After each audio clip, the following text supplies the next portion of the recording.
This is the Dynasty Roundtable podcast, the now monetized YouTube channel and podcast. Thank you to everybody out there who likes our videos, subscribe to the channel. We couldn't do it if not for you. And it's crazy to think that, at the beginning of this year, I think our first video had like 50 views on it. And honestly, this was just a passion thing for me. And I wanted to keep it going because we were at one place, Player Profiler, and then a series of events ensued. Maybe we'll talk about it someday, maybe not. And then we went independent, right?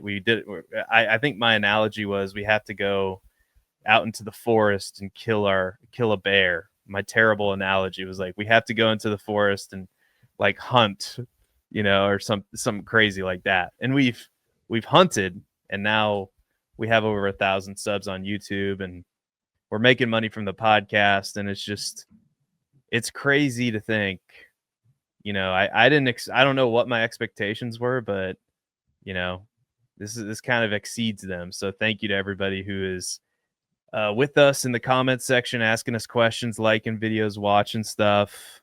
Matt Babich, any reactions to this? Because we went from the fourth podcast of the week to talk about trades in season to being on our own. And that's right. That is wild.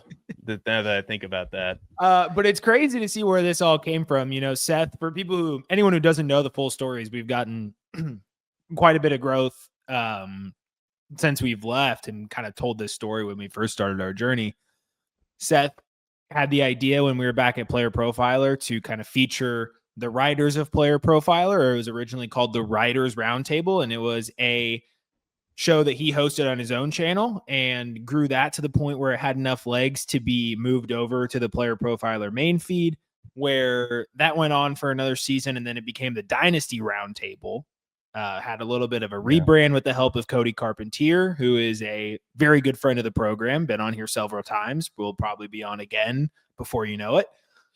And when those events ensued and we went on our own, Seth told me, he said, hey, like, I don't plan on stopping. I have all these ideas. He did such a good job growing the first channel and the first show, and has done an incredible job. I want everyone to know that Seth, like 99% of this production, maybe that's a little too high, but pretty much 99%, the meat and potatoes, the graphics, the YouTube SEO, getting the podcast set up, that's all Seth. I come on the show and I talk and I prepare sometimes for what I'm going to say, but Seth has really been the engine. So I think it's appropriate now that we're monetized for me to give you your flowers on the main stage for everybody. So everyone drop a like and subscribe. Mm-hmm. Not for me, not for the podcast, but for Seth, because he's put in a lot of work and we're only going to get better from here on out. Yeah, this is just step one, and it's a big step, and we couldn't do it without you. So our audience. So we thank you so much for that. And thank you for the kind words. I appreciate it. It's a labor of love, but we do it because we love Dynasty. We love bringing the content to the people. And most importantly, we love furthering the conversation around Dynasty fantasy football, because if you're like me, if you're like Matt, if when you're daydreaming at work, you're thinking about Dynasty trades and how you can improve your team, or what waiver pickups you need to make and how much you should bid on them, like I was doing this morning, then you're in the right place. And we're just going to continue to grow this community. And yeah, I'm ready. I'm ready to roll. And we're going to have some, announcements coming up that we're really excited about, ways that we plan on furthering the brand, growing the community. And we hope you continue with us on the journey. Even if you're just checking in from time to time, we appreciate every bit of support that we get, and we've gotten a lot. So with that being said, we have some Dynasty buy, sell, hold, another episode, another edition. Matt, I don't know about you. I'm just going to talk about this real briefly, as I don't know if this is therapy. I don't know if we need another channel called Dynasty Therapy, but I feel like this year I've needed some freaking therapy for fantasy football. Because Mike Evans, I just traded for him in a league where I'm a win now team, a contending team. I think in our Dynasty Roundtable, one of our Dynasty Roundtable leagues, I traded for him at the beginning of the year, and now he's out. All these injuries. I mean, there is some light now with Rashee Rice being back. Some of the rookies, have been up and like Quinshon Judkins been amazing. Trevion Henderson, what's Mike Vrabel doing? I think this episode is hopefully going to be dynasty therapy to some people because we have some hot names. We have some cold players, some hot players. We have some interesting insights. So hopefully this episode can help me and help the audience through some difficult times because some of my teams have fallen on hard times, Matt. Some of my teams have definitely fallen on hard times. Yeah, I was actually just talking to my brother earlier about his dynasty. He doesn't play fantasy football a lot and got convinced to play in a dynasty league. This is his first dynasty league. So it's been super fun just talking to him about dynasty theory and just kind of teaching him some lessons. And he sent me his lineup, which has a lot of youth. It has a core, but with injuries, Malik Neighbors got injured. It's just not ready to compete. And so, he was like, he had an offer out where he would trade his first and second. And I said, that is quite literally the cardinal sin of dynasty. And I said, I've been there. Like I have overextended myself, and he was like, so I should just, suck this year and try and play for the next two. And I was like, yeah, pretty much. That's what you got to do. And so, yeah, it feels so bad when you make one of those trades and you're just like, I don't really know what to do now, but part of it's the fun of that, like the gambling within the game. I've made trade. You traded for Anthony Richardson that didn't pan out. Like I've traded, I traded for Stephon Diggs. I gave away too much for Stephon Diggs 2 years ago when I thought I could compete, and I'm trying to sell him off now. As a rebuild team. So it's just we're gonna take a lot of L's in this game, but you just got to try and stack up the wins as best you can, and that's kind of what we're here to talk about today. Playing another game of buy, sell, hold is how do we get away from, making the bad moves in Dynasty? How can we make the right moves going forward throughout the rest of the season? Yeah. So why don't we start off with some positivity? All right. We're going to start off with the running backs, and we're going to start with Quinshon Judkins because he's been an absolute smash if you drafted him. Because if you remember back in rookie draft season, there was all this haze surrounding Quinshon Judkins. Is he, his girlfriend or significant other, I don't know who exactly she was, accused him of, sexual assault or battery or something. I don't know exactly what. Allegedly beat the crap out of her. Yeah. So, and again, serious stuff, but the charges were eventually dropped, and so far the NFL hasn't done anything. Now that I mean, I suppose we're not out of the woods. It's the NFL. We don't really know, but it kind of feels like everything's fine with that for now. And Quinshon Judkins is coming off of a game where he scored 3 touchdowns. This Browns team, man, if they could just have some competency at the quarterback spot, like if they were able to get, I don't know, imagine if they drafted Jackson Dart or something, you know what I mean? Like if they just had that, I feel like this team's actually well constructed outside of quarterback. I love Dylan Gabriel, but it doesn't look like he's quite ready to be the starter for an NFL team. And I just want to point out too, there are 3 running backs that we're going to talk about. Well, 4, including Matt's guy. And Quinshon Judkins, this is every stat that we're going to reference here, or at least that I'm going to reference, is from Fantasy Points data. And Quinshon Judkins is number 18 out of 37 qualified running backs that have 50 attempts.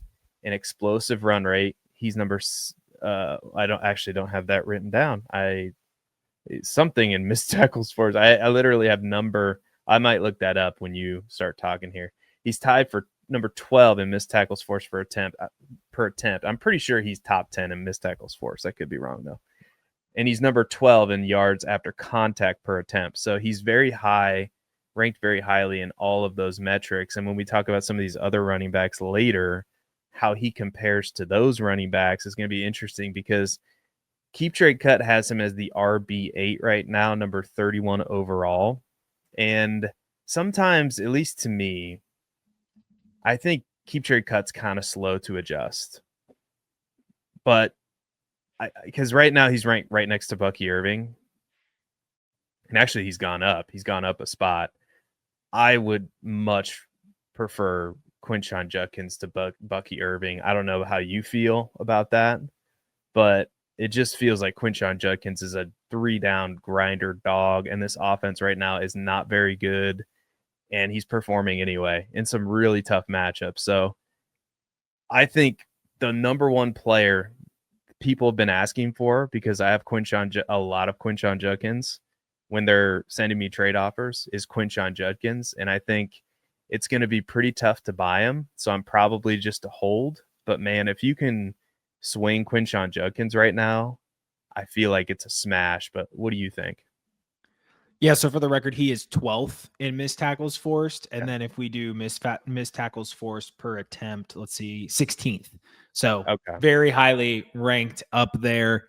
Got to just destroy this Miami Dolphins porous run defense this weekend. Oh my God. Yeah. I owe him an apology because I discounted the Browns too much. I got a little too out in front of my skis with Dylan Sampson, and I really walked my Judkins take back. I mean, not a crazy amount, all things considered, but moving him behind RJ Harvey is just a mistake that I don't look back fondly on. That was a classic case of overthinking. And granted, I moved RJ Harvey ahead of him before. I didn't move him at all when the allegations came out. Just we had our whole conversation on, staying pat and waiting for things to come out a little bit in those cases, but just getting too cute with situation instead of talent. And this was a classic case of not overcorrecting too much because of something like that. But Judkins right now, we're looking at RB8 on Keep Trade Cut. It's a difficult situation because fantasy PTSD in me is saying, Lad McConkey was a wide receiver, 12 or whatever he was in the offseason, and I was telling to buy, and Judkins actually up since yesterday when we put this together, or 2 days ago when this was put together. Judkins is now RB7. He passed Bucky Irving, and I'm tentative to buy. On the one hand, it cannot get worse. Dylan Gabriel is not bad necessarily. He's not good. He's probably bad. He's not DTR bad. He's not Dorian Thompson-Robinson bad. But he is not good. Shedeur can't be much worse. And Kevin Stefanski has made it clear when Quinshon Judkins is active, we are going to pound the rock, and he's going to be a very big part of this offense. So as this offense improves, Judkins' situation is only going to get better, and we've seen that the Browns' defense is capable of keeping them in a lot of games. As long as whoever's playing quarterback doesn't turn the ball over excessively, Judkins is going to have opportunities on the field. Cleveland's been doing a great job of limiting drives, extended drives, getting the ball back, having decent field position, and keeping that game script and field position battle close enough to where they can continue to establish the run. So with that being said, it's a tough value point because RB7's high. But he's what, like 22 years old, 21 years old? Yep. Incredibly young. It's similar to Breece Hall, who I almost put on this sheet, who it feels like Breece Hall's been playing forever and he's been through the ringer, and this dude's not 25 yet.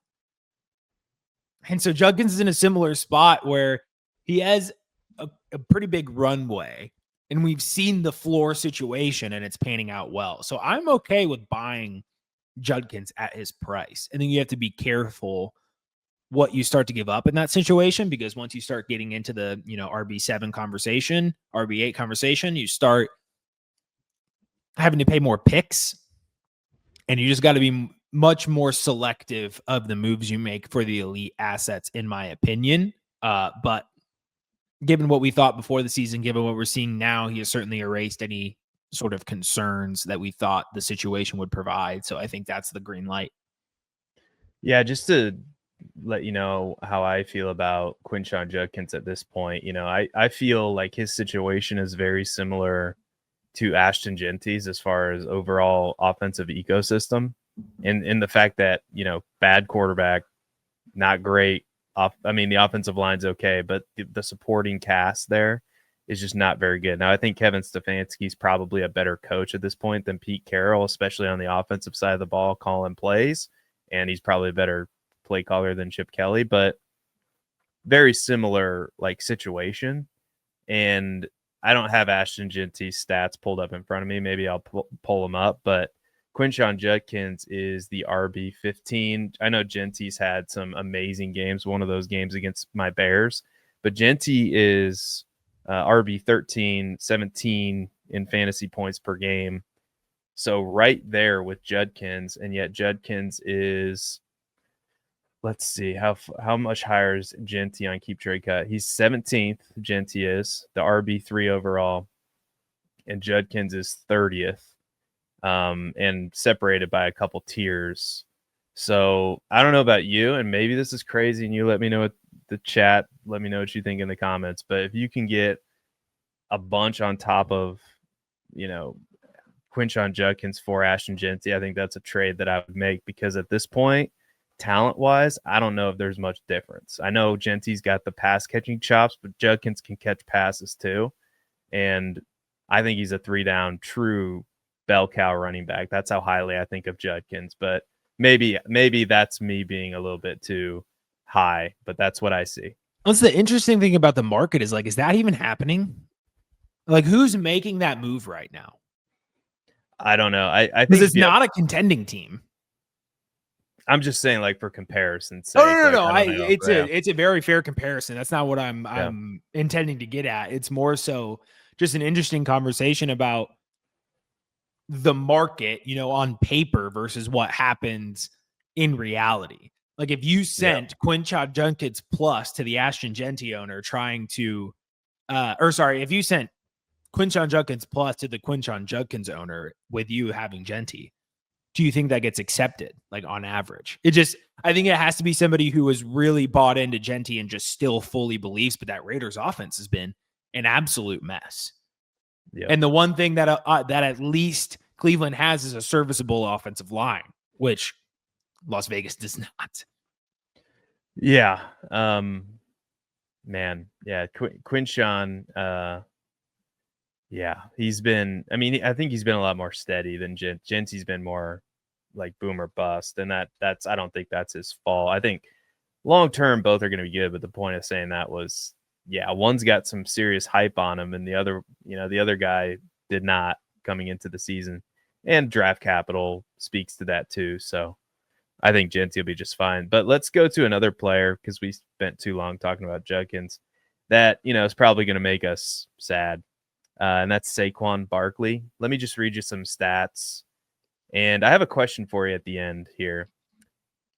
Saquon is number 23 in explosive run rate, which means runs 15 yards or more out of those 37 qualified running backs that have rushed the ball at least 50 times, according to Fantasy Points data. He is number 24 in missed tackles forced. He is number 35 out of 37 running backs in missed tackles forced per attempt. And he's number 28 in yards after contact per attempt. Do you think, Matt Babbage, that Saquon is regressing talent-wise, or do you think that this is more of a result of the horrendous scheme of the Eagles, or do you think it's a combination of both? What do you think's going on here? Because last year, obviously, Saquon was awesome and was a league winner for a lot of people. This year seems like a completely different story. Yeah, I think it's a combination of both. I don't know what game plan. I know they won, but it was a tight game. I don't know what game plan you have that has Saquon Barkley running 27% of the team's routes, but it's a bad one. I can tell you that. It's a bad one. We're talking about somebody this year who has a 12% target share, which is actually higher than last season, but the rush attempts are way down. So the usage is baffling. Like you would expect him to have some sort of like 15% target share. If they're not getting the ball, if they're not establishing the run, then they're getting the ball to Saquon in some other way. But that's not what we've seen. And it's very peculiar. Because part of the issue is certainly the health of the offensive line. With Lane Johnson out, they're just a lot thinner in terms of their depth this year. That has looked a lot different. They've really struggled to establish the run, and it seems like they've almost gotten, I don't know, maybe scared. Like 6 carries against Denver, 12 carries against the Giants, 18, you got back to normal a little bit, but 42 yards against a Minnesota defense that isn't impenetrable. So maybe it's a little bit of a hangover coming off of, having an insane amount of touches last year and the Super Bowl and everything. I don't expect this to be the norm for Saquon Barkley, especially not even at 29. I do think they start hitting their stride. I think being able to pass the ball as they did against Minnesota is going to be huge, because at that point, then defenses are going to have to respect their pass game a lot more, because you saw, against this Minnesota, they were begging Jalen Hurts to throw. They were begging him to throw deep. They were playing stacked boxes. They were doing everything to contain Jalen Hurts on the run and Saquon Barkley in the running game. And they did that. And so if Hurts can continue to pass, I think everything starts opening up for Saquon Barkley and the Eagles. But at RB10, we're talking about RB4 to start the season. But even now at RB10, the sell conversation needed to be had a couple of weeks ago, and it still needs to be had. It's going to be tough to pawn him off, though, without a ceiling game, in my opinion. Like, this isn't a desirable asset right now, and that's the trouble. Yeah, it's going to be tough to sell him. I think the only team that you could sell him to is probably a win now team. But I think if you can get, like, right now, he is ranked right next to Rashee Rice, just one spot below him at player 40 overall. I don't think you can swing that at this point. Rashee Rice, we saw, just one game back already what he's doing is, it's just like he riding a bike. You just got right back on the bike, and here we go with Rashee Rice. And I don't know, man.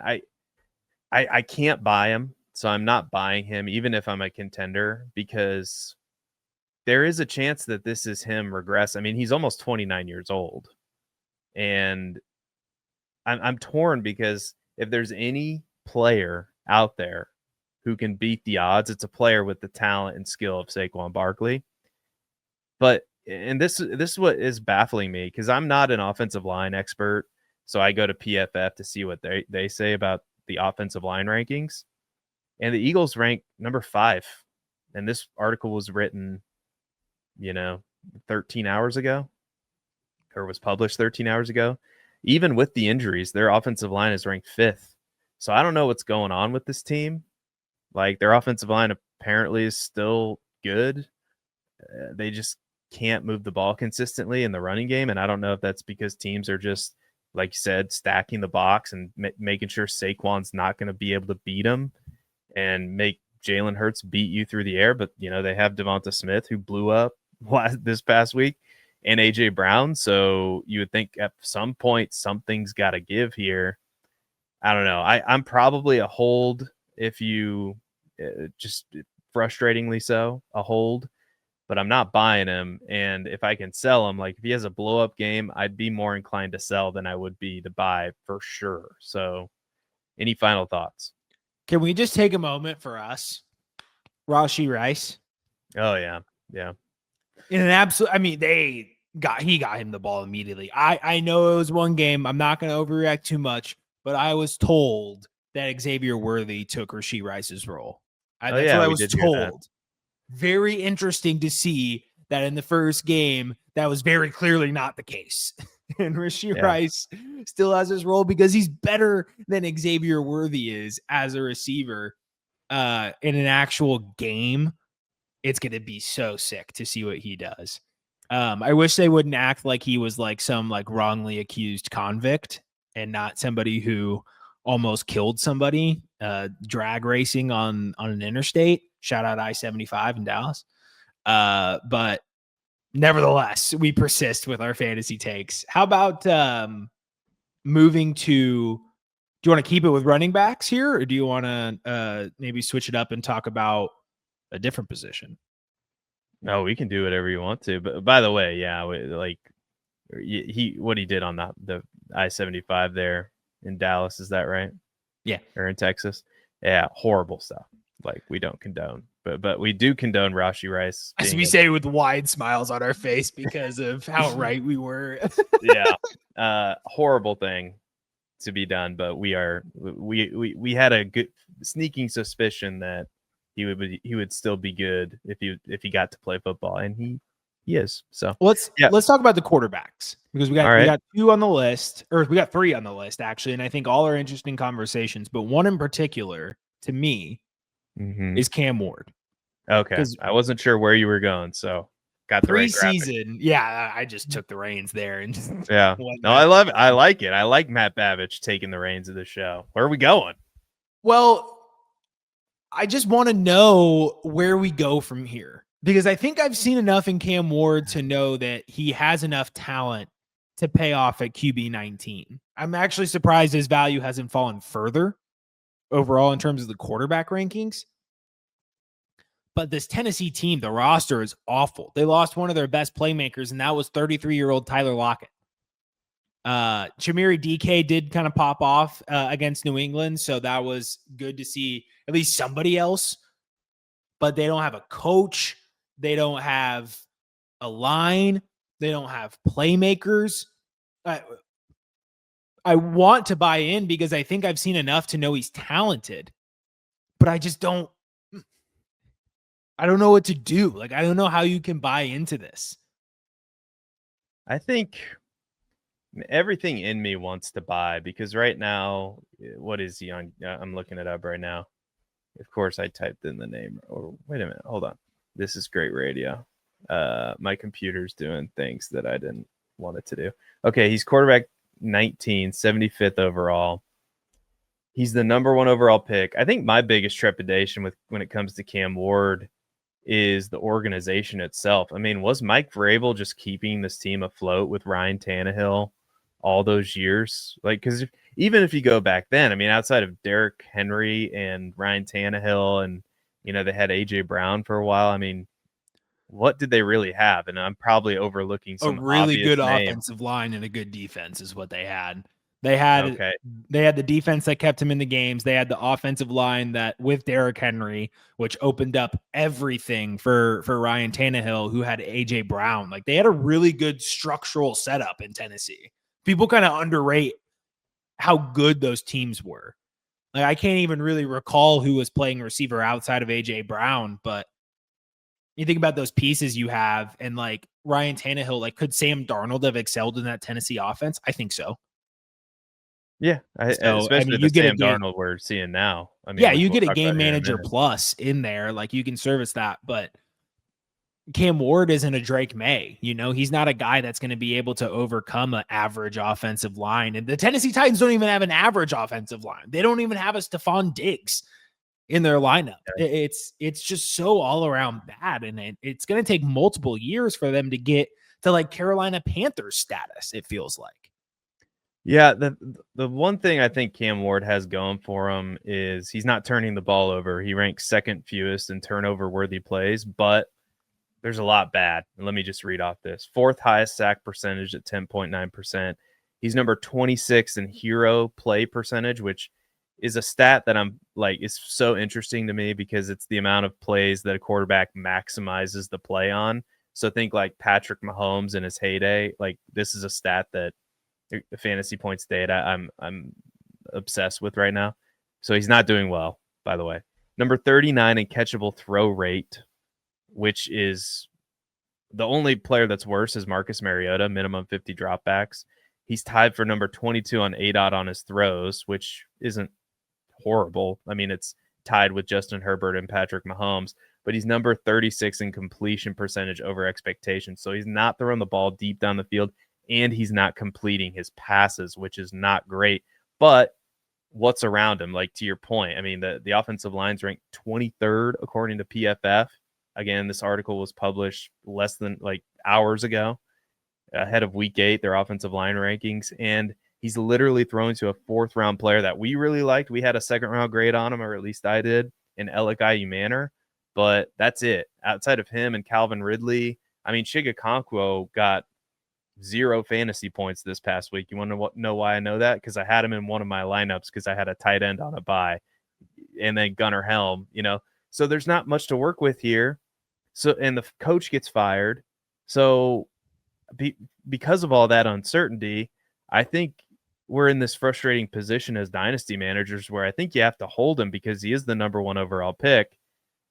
But I'm tempted to buy because I do believe in the talent. I just don't know how quickly this team is going to start putting talent around him, which is my biggest fear. And I'm hoping that this year it doesn't just, I mean, the worst thing that could possibly happen is he just loses confidence and, that's it. And we don't see him perform well at all, which happens to some quarterbacks. But I don't know. I think Cam Ward has a demeanor that is conducive to being a good NFL quarterback. I think he just needs help. Yep. All right. Should we talk about one of my guys? Yeah, we just mentioned him. Oh, yeah. Oh, let's talk about one of your guys then. Let's talk about Justin Herbert. You put him on the list here. He's 18th overall, quarterback 6. Talk to me, Mr. Babich, about Justin Herbert. So we don't expect these offensive line issues to extend necessarily all season. At least we don't expect that. But Omarion Hampton's going to be out for a while. We have seen Herbert struggle when there's constant pressure. And that's not necessarily a Herbert thing. Like he put up an insane performance last week, 400 plus yards, couple of touchdowns, couple of picks. And that's been another thing too, is he has had 8 interceptable passes this year, which is 11th among quarterbacks. And he has 10th in danger plays because he's first in pressured throws. And it's just tough to maximize your potential when you're constantly under duress. It's harder to get the most out of Quinton Johnston when you're constantly under duress because plays aren't getting enough time to develop. You don't have the time for those downfield shots, which really contains your offense to doing what they did last week. And that was, dump off short passes, to Keenan Allen, to Ladd McConkey, and he and Ladd McConkey haven't been gelling. So right now we're looking at QB 6 for Justin Herbert, and there's been a lot of struggles. He's finished 18th, 20th, 21st, and 14th weekly among quarterbacks since week 2. And so he sits here at QB 6 on Keep Trade Cut, down a couple of spots. So 2 spots above him is Drake May and then Jalen Hurts. And then underneath him is Mahomes, Burrow, Williams, Mayfield, Jordan Love. It feels like he's at the bottom of a tier. And I still lean buy. Like, I'm still buying this dip on Justin Herbert. I think there are better days to come even this season. And he's shown that he's an elite quarterback, but he does have that, he's called what if man, like a hypothetical quarterback. And it's always, if it gets better, if it gets better.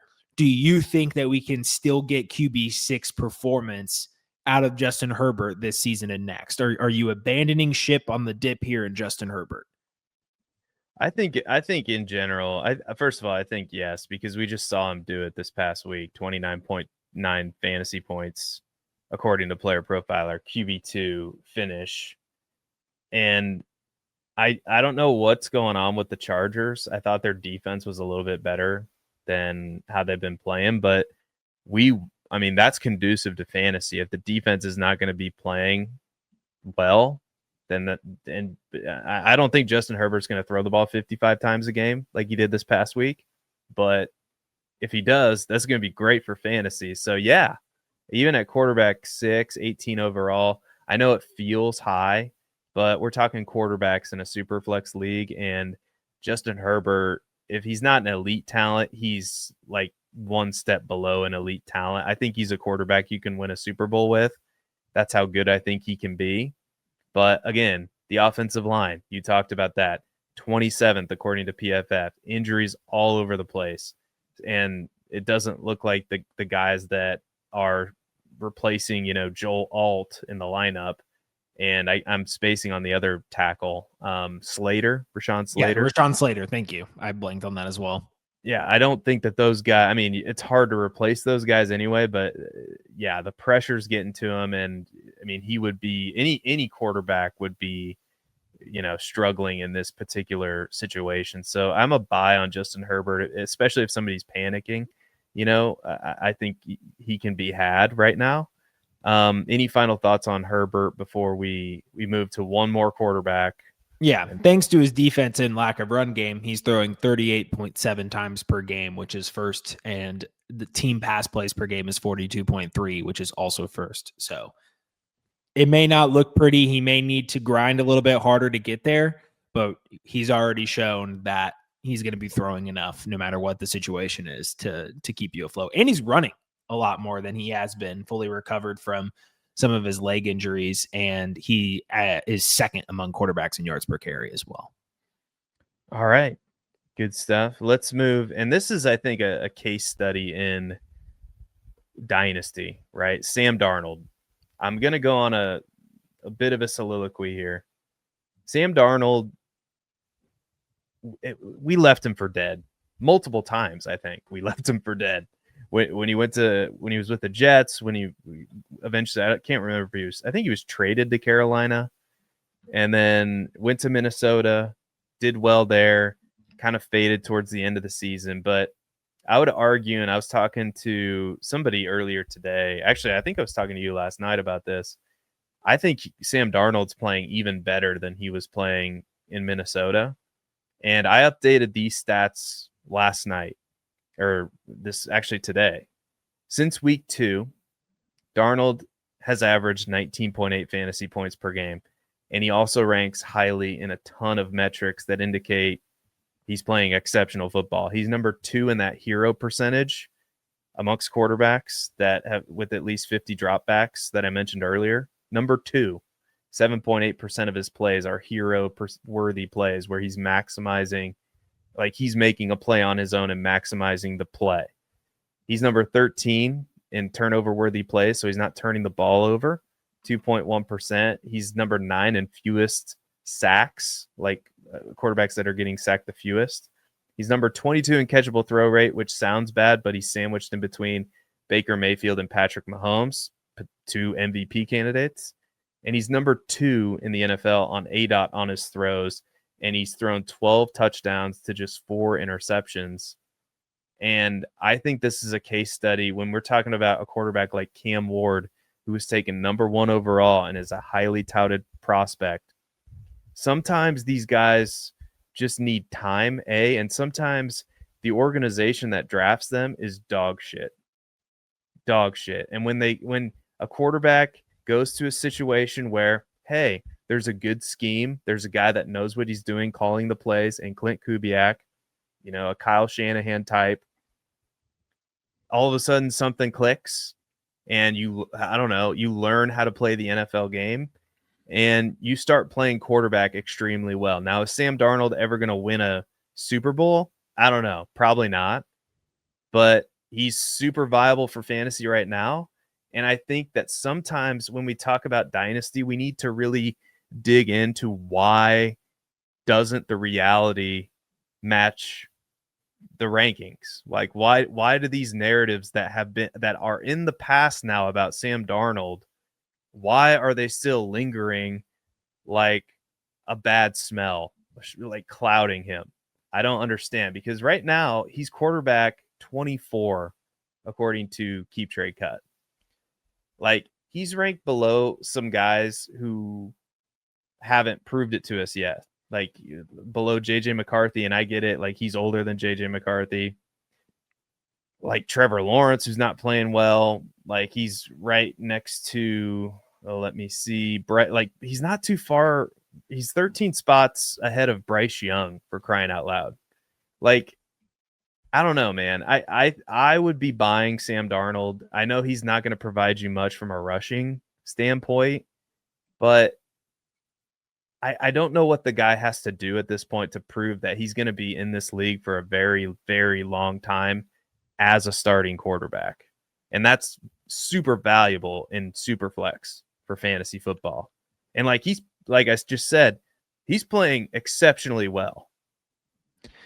Yeah, I think there's two things that I want to expand on there. One, I think there's real football narratives or predispositions that people have. I don't know if predispositions was the correct word to use there. I don't even know if it's a word. But what I'm getting at is the seeing ghosts narrative, right? Yeah. It happened to Darnold even like later in the season and then the playoffs. He kind of folds under pressure. But when we're talking about a QB4 or QB24 evaluation on a guy who's putting up top 10 weeks, that shouldn't matter. And I understand that there were doubts when he went to Seattle.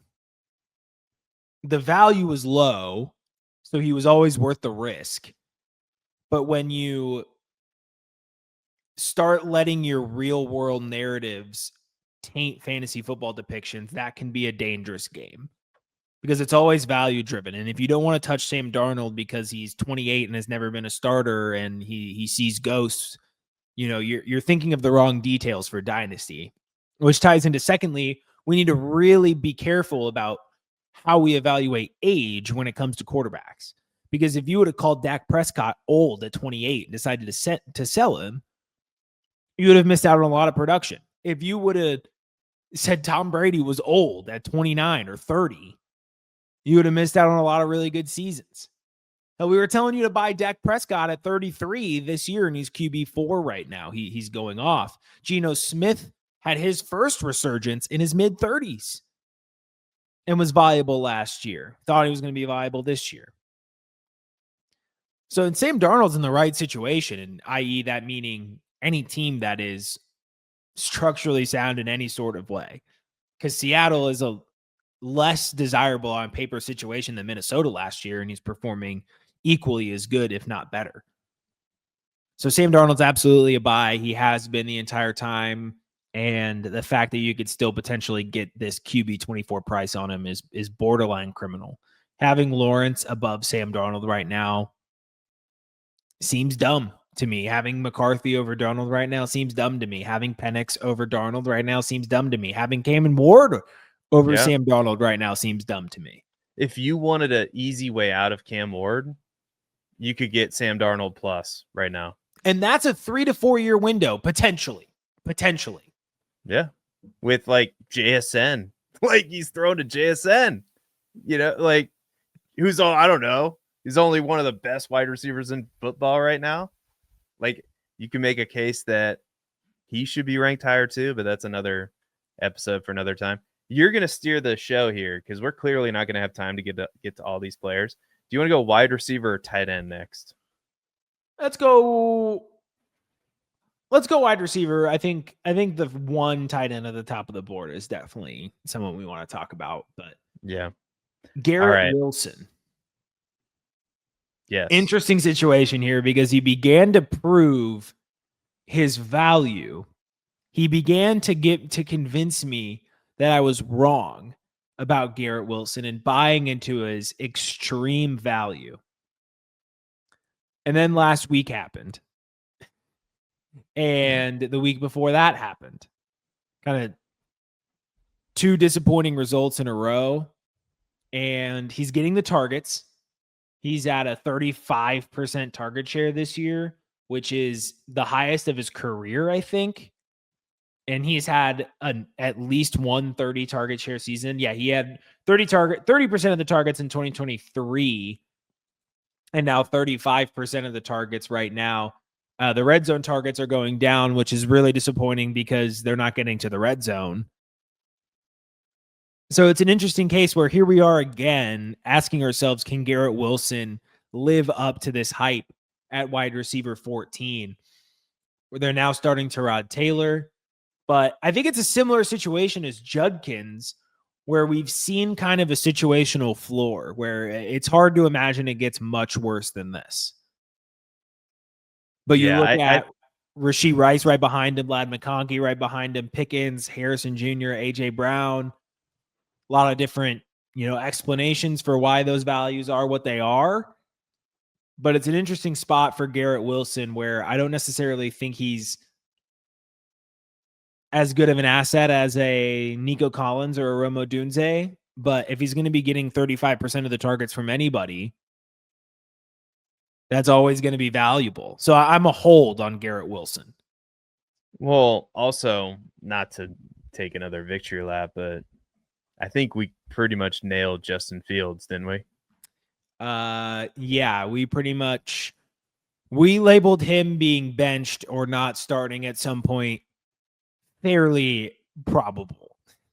Yeah, and if you've been listening to the show, because I don't know when it happened, and I'll just quickly, this is a quick aside, where the narrative in the popular media from very prominent fantasy analysts was Justin Fields is the most underrated, undervalued quarterback in redraft. And I immediately thought, and this is exactly what I said, Justin Fields is like that girlfriend you dated that was way too hot for you in college. The ride might be nice for a while, but it's going to be over before you know it. And you're going to be left wondering why. Why did it end? Why did it stop? And maybe I oversold it there. I mean, because really it's not the hottest girl you ever dated. It's kind of like that girl that's just slightly out of your league, or maybe the girl that just ghosted you out of nowhere. That was Justin Fields. And he's not a good NFL quarterback. We've been trying to say it. And Garrett Wilson has been, the guy he's locked onto. He's had multiple weeks. And this is why I think you need to stick with Garrett Wilson, because when he's on, he's going to get the targets, and he has 3 games where he has over 20 fantasy points this year. So I have to believe that Tyrod Taylor has to be good enough to facilitate Garrett Wilson, who's very clearly a really good wide receiver. This is just a situational thing where some weeks are going to be bad because the Jets are bad, and I think their coach is laughably bad. Up to this point, maybe he can turn it around, but God, I think at this stage, Aaron Glenn is trending to be one and done. So I'm holding, and I'd be tempted to buy Garrett Wilson, in the right situation. If I'm a contender, I don't know if I can depend on him week to week. So maybe I'm looking at other options. Well, at first, Tyrod's only full start this year, 13 targets, 10 receptions, and a touchdown with 84 receiving yards, 24 fantasy points for Garrett Wilson. So the feeling is there. There you go. Yeah. So I'm buy on Garrett Wilson. I think you can be confident there. Let's talk about another interesting wide receiver. That'd be Ladd McConkey. Now, McConkey's had kind of an up and down season to this point.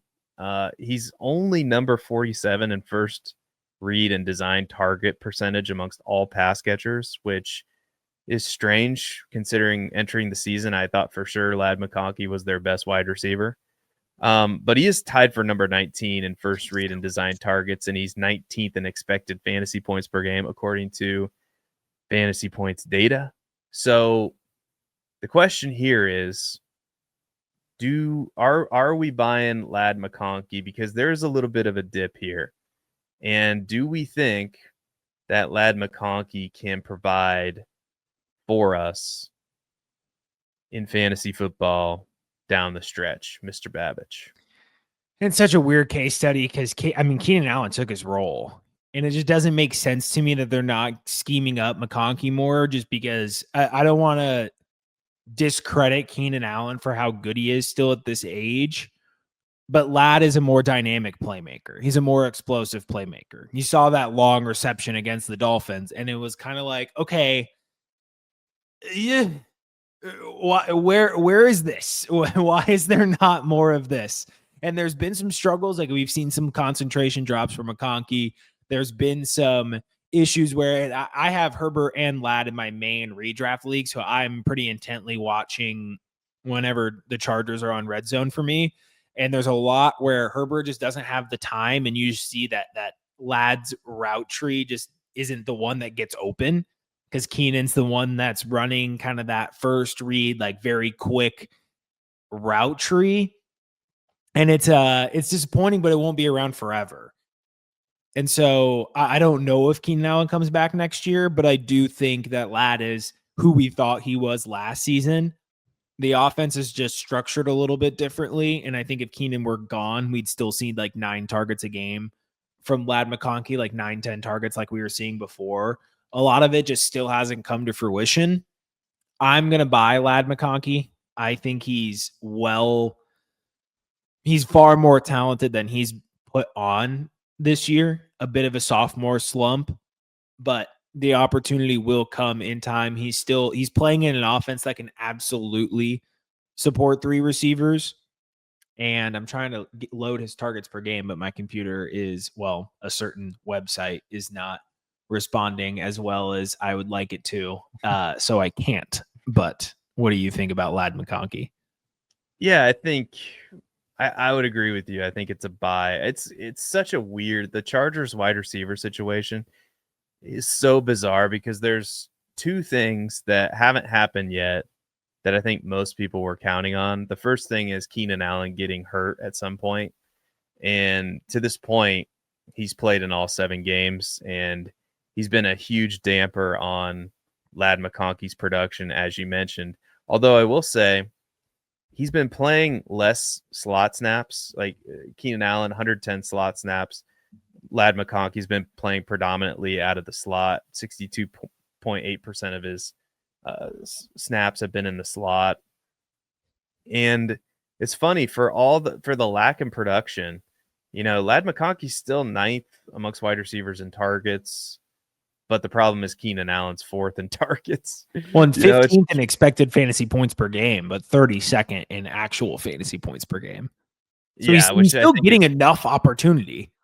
It's just not the growth we wanted to see, and then they're just having struggle connecting.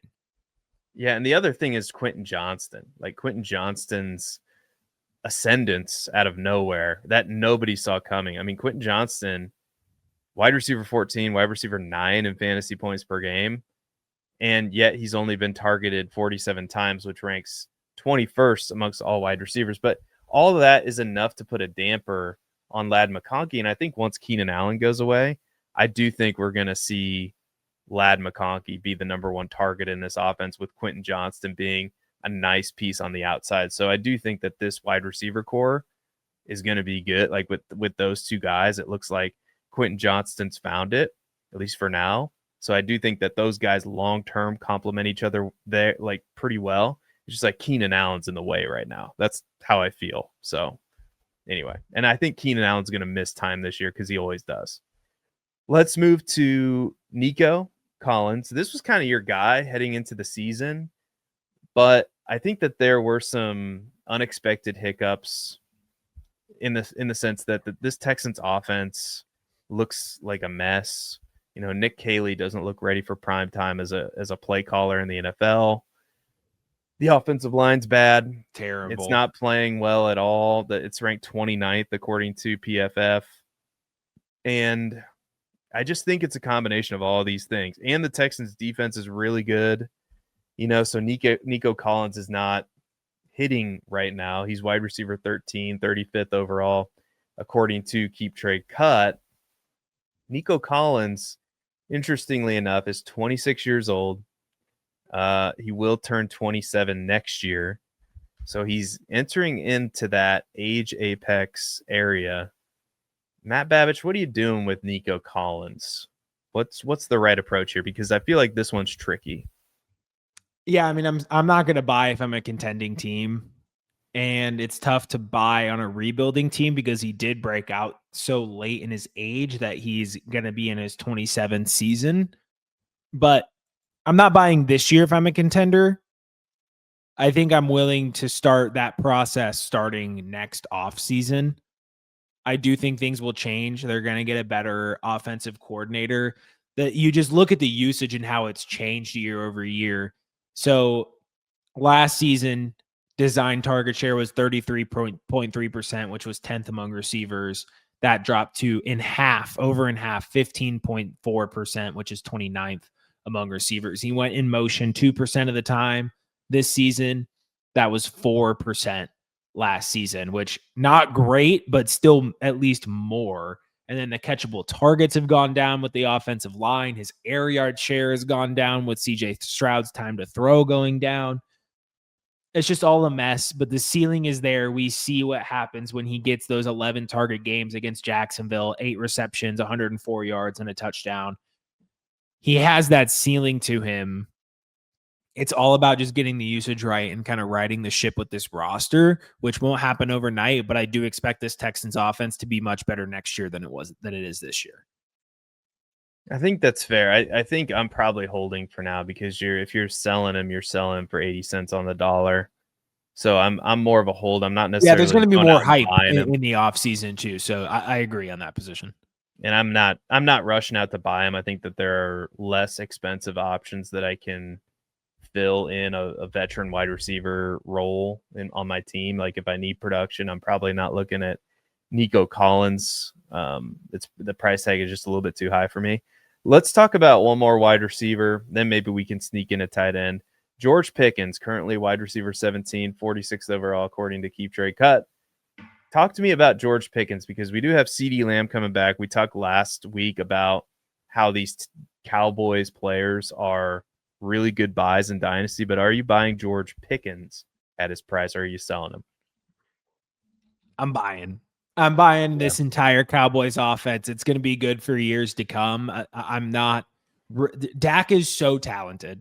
Every time he steps in the field, I'm like, I can't believe there are people out there that actually think he is overrated or not that good. He just consistently makes that sideline catch that Pickens had last week. I don't know if you saw it, but it was the definition. If you opened up a dictionary and looked up the term dropping in a bucket, you would see that Dak Prescott throw to George Pickens. He just fits so well in this offense. He pairs so well with CeeDee Lamb. My only fear is if the Cowboys aren't the ones to re-sign him. If I'm a contending team, I believe in his ceiling week to week, even at an inflated price.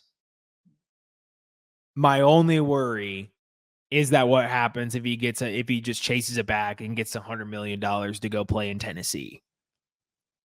Which I don't think he's going to do. I think Pickens has seen the Pittsburgh and he's seen the Dallas, and I think he'd rather be in Dallas. So just holding out hope there that pans out. But his week-to-week ceiling in another team that has a bad defense is going to be throwing the ball a ton and scoring a lot of points. It's well worth it in fantasy football to me. I completely agree with you. As detailed on the episode last week, I want all these Cowboys. I know CeeDee Lamb's going to be tough to get, but if I can get him, I want him. I want George Pickens. I want Javonte Williams. I want Jake Ferguson. I mean, we talk about tight ends later. I don't know if we're going to get to it, but I have some juicy stats on Jake Ferguson. George Pickens is going to be an unrestricted free agent next year, as you alluded to. So I don't know what the Cowboys cap situation is. I feel like it's always bad. The Cowboys cap situation is never good, I feel like. So I don't know if he's long for the Cowboys, but damn, if he's not a perfect fit. Because if you look at what he's been able to do, and I know some of these games have been without CeeDee Lamb, but if you throw out week 1, I mean, week 2, 17.8 fantasy points, 17.8 fantasy points in week 3, 33.4 fantasy points in week 4 against Green Bay, another 30-point week in week 6 against Carolina. I mean, the lowest output was last week in a blowout against Washington at 12.2 fantasy points. I mean, he's been a high upside, relatively high floor so far, and I don't see that changing even with CeeDee Lamb back because this defense is terrible. So they're going to have to keep the pedal to the metal, and they're going to keep throwing. Yeah, I'm with you. I think, he's wide receiver 5 in fantasy points per game this year. So at wide receiver 17, I'm in, and he's young. So 12 points in a game where they absolutely dominated from start to finish, and CeeDee Lamb had a ceiling performance. So that's what we're working with here. All right, real quick to round up the episode. It's more of like, I'm going to put Brock Bowers up here, but it's more of a thought exercise that I wanted to get your take on, because I had this thought today. I think the tight end position as a whole, like, is overrated, and I'll let you know. And because there are really only 2 tight ends, and I would have said before this year, like, oh, Brock Bowers and Trey McBride, like 1, 2. Although I had Trey McBride ranked ahead of Brock Bowers towards the end of our ranking series. I'm pretty sure. Maybe I'm wrong about that, but I'd have to double check my rankings, which are going to be updated by the end of the month, by the way. And we'll probably have an episode about that. But regardless, so Brock Bowers this year, obviously he's been dealing with an injury, but he's 22 years old, going to be 23. It's, later in the year or early next year. Trey McBride, going to be 26 soon. But I just want to detail the difference this season when they've actually been on the field, and why I believe Trey McBride is clearly the number 1 tight end in fantasy, and I don't think it's relatively close. And Brock Bowers is, 14th according to Keep Trade Cut, and the first tight end according to Keep Trade Cut that should be off the board in a Dynasty startup. So Brock Bowers has been number 3 in first read and design target percentage. That's 24.1%. That's pretty good, right? And he's number 3 in expected fantasy points per game amongst tight ends at 12 fantasy points per game in the games that he's played. Now, when you compare that to Trey McBride this season, and again, that's this season, and Brock Bowers has been dealing with an injury, I understand, but this difference is insane. Number 1 amongst tight ends in first read and design target share percentage, 35.3%. That's number 11 amongst all pass catchers, and that's a tight end. Number 1 in expected fantasy points per game amongst tight ends, 16.3.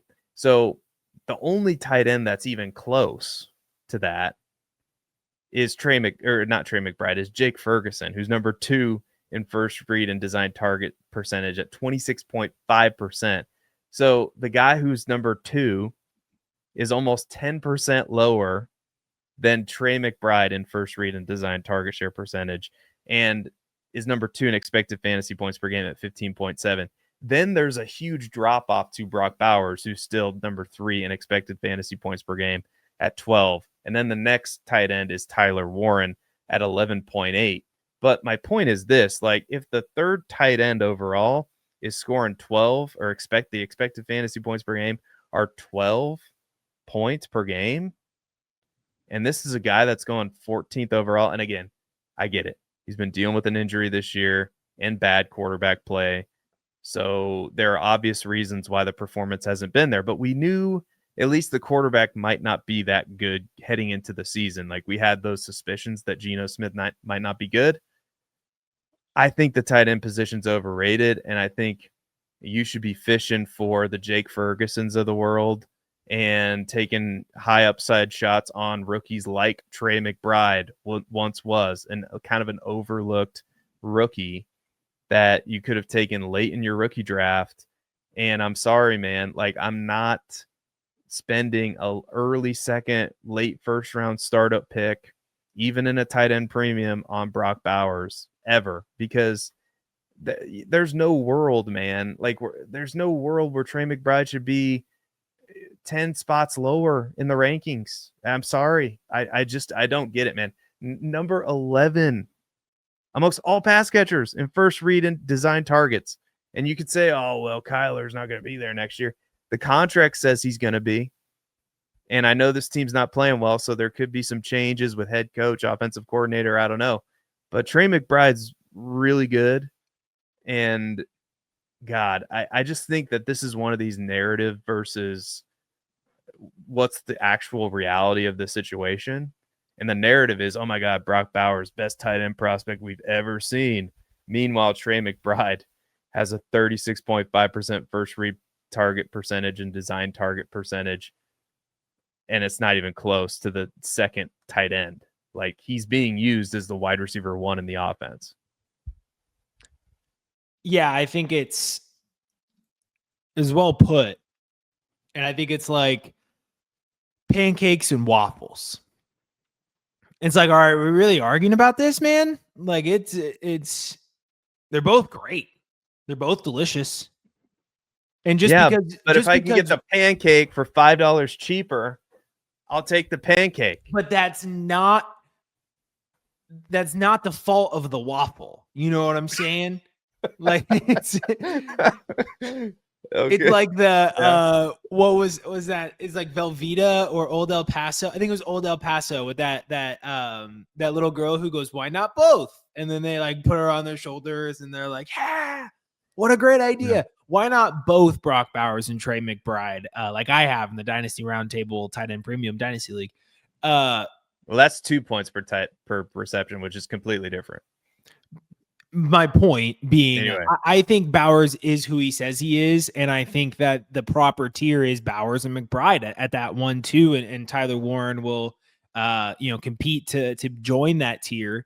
But the PCL issues have been major. You've noted the opportunity stats and what we saw in week 1 when Bowers was fully healthy. I'm not getting scared off of Bowers by any means, but we'll admit that Trey McBride should be right there in that conversation. He should be closer in value than the, whatever the 700 points is that I'm seeing here on, or 800 points that I'm seeing on Keep Trade Cut.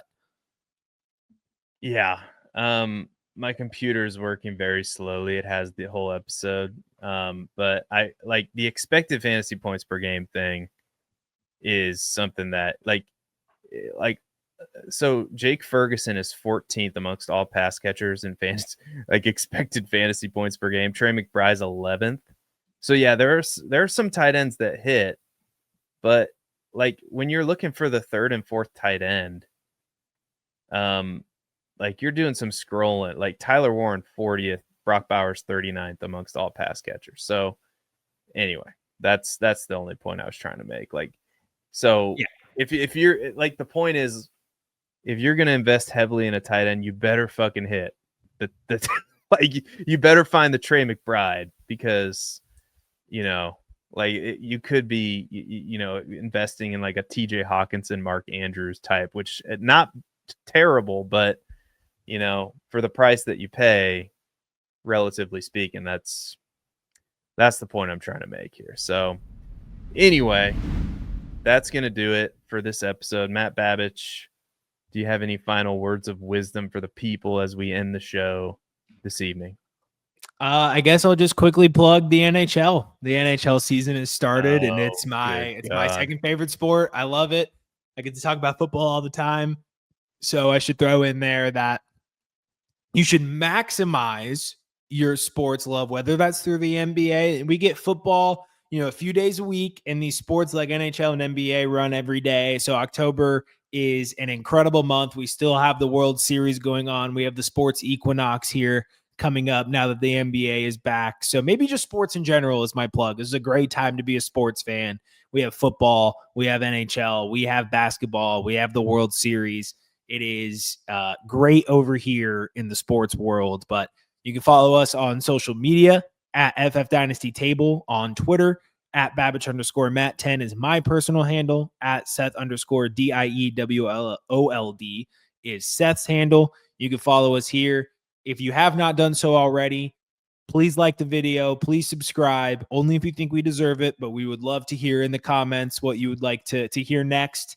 If we, haven't done enough to earn that subscription, we want to earn what we get. But if you enjoyed the content, it means a lot to us, means a lot to the show, and a lot for our growth if you like and subscribe.